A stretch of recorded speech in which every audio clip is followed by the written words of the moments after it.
Well, hello, everybody. My name is Sarah, and this is Instacart Pearls of Wisdom. And if you don't want to hear stories of like real what's happening for me as a gig worker on Cape Cod, then you can tune out now because this is just um, real. It's what goes on in my world, and I'm saying it in case any of you identify with it.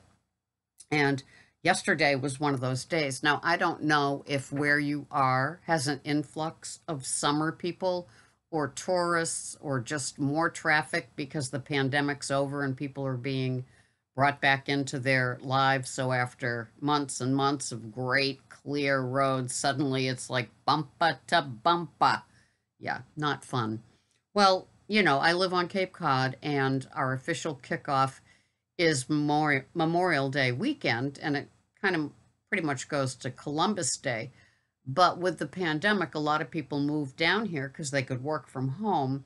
They moved down to like their second home, their summer home, their whatever. Might as well be in a beautiful place when I can't work, right? You can take a walk on the beach.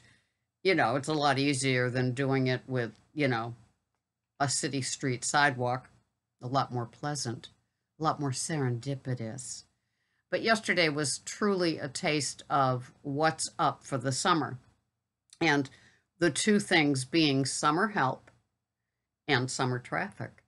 And those are things that I didn't realize, in the springtime or in the winter. I mean, the whole time I've been doing all of the gig work, that it would be this way. Now, I know we are totally booked out on Cape Cod for the entire season. You can't get a rental.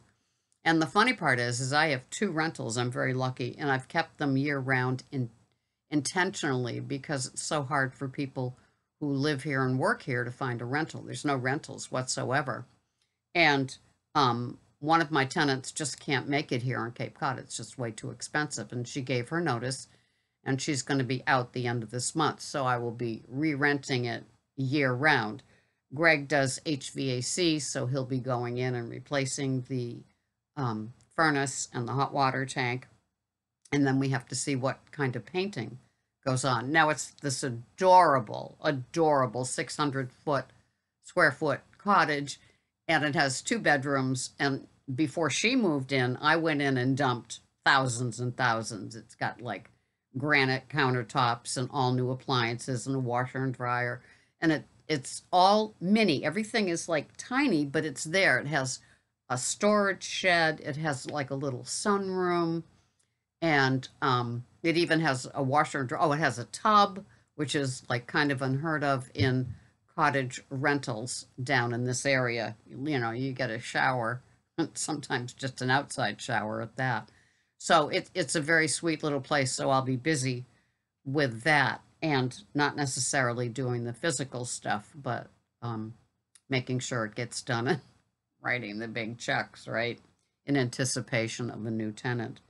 But yesterday was a very challenging day for me as a gig worker, and I really saw and understood what, summer help and summer traffic really mean to me in this gig economy.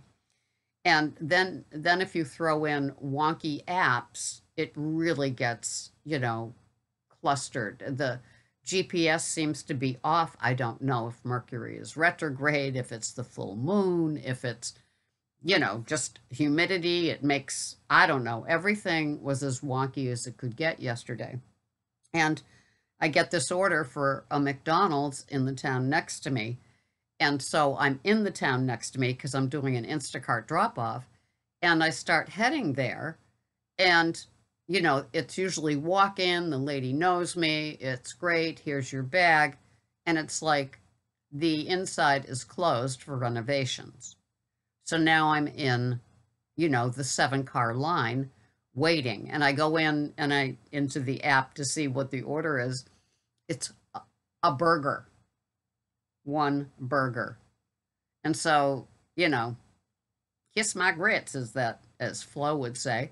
And so I'm waiting in line. There's nothing I can do but to do it. I get it, confirm, pick up, and I go to deliver, and it's the address for the McDonald's that I'm at. Like, you have to be kidding me. It's the address for the McDonald's that I'm at. It's like, this is after driving there, taking 15 to 20 minutes, being in the 7-car lineup for like 12, 13 minutes, which seems like 12 or 13 months, as you must know. And so it was just like, I don't know. I don't know. I just, between people that don't know, and I know that Joe Gig was just talking about it in a video.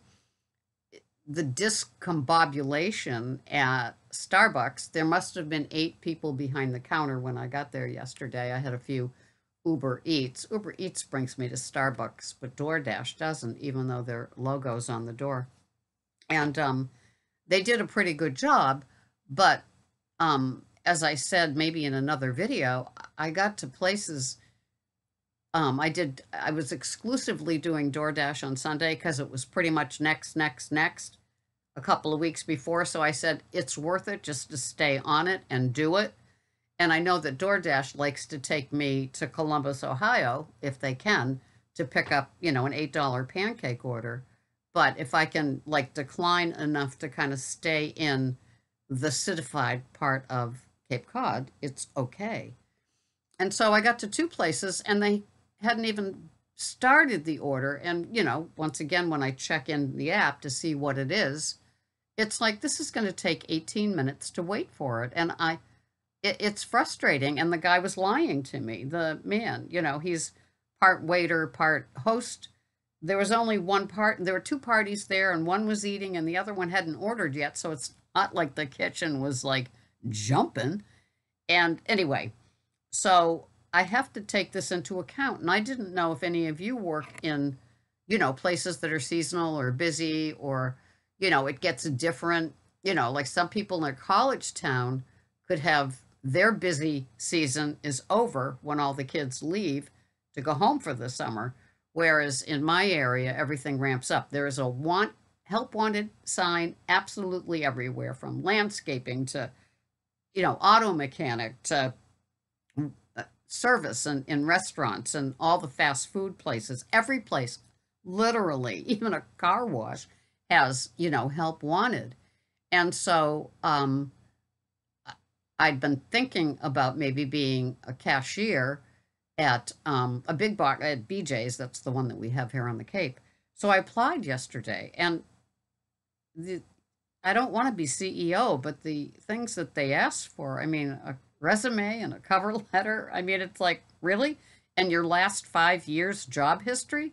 No wonder when I checked out the other day, the man said, we're down 42 people. How can people spend an hour and a half putting together this packet of info, a psychological test, and then they have their application part along with the rest. Crazy. It's like, I look and I am like all the other people I see in there, retired gray-haired person making Social Security stretch, So I applied. So we'll see what happens. And they're offering a $2 an hour stipend on the seasonal workers.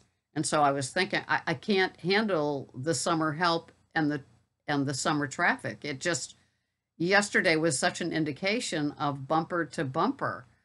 And so the frustration, I love my gig work, but I like the open roads as well. And, the apps, I don't know how many people down here are doing Instacart in the summer that weren't here before. They're like down here living in their parents' mini mansions, and doing something. The father says, it's time to get a job. I'll even buy you a Jeep Wrangler. Just get out there and do something. I don't know if there's all, this influx of people doing gig work because it's so portable and it sounds so easy. And then Uber Eats has the do 10 deliveries and we'll give you $250 as a spiff.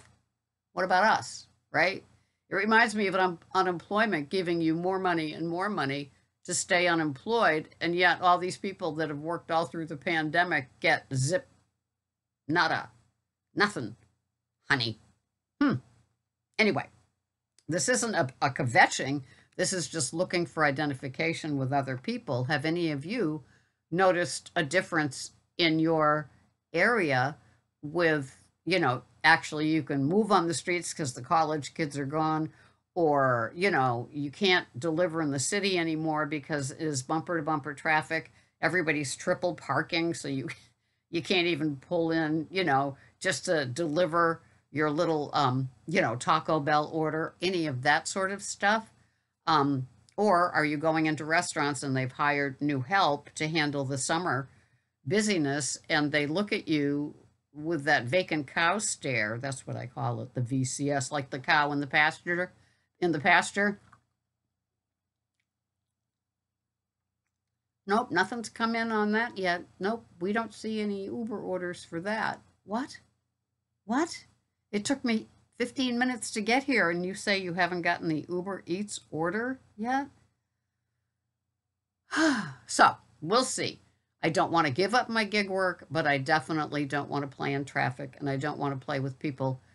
You know, they put the seasonal help on alone. They don't know how to do anything.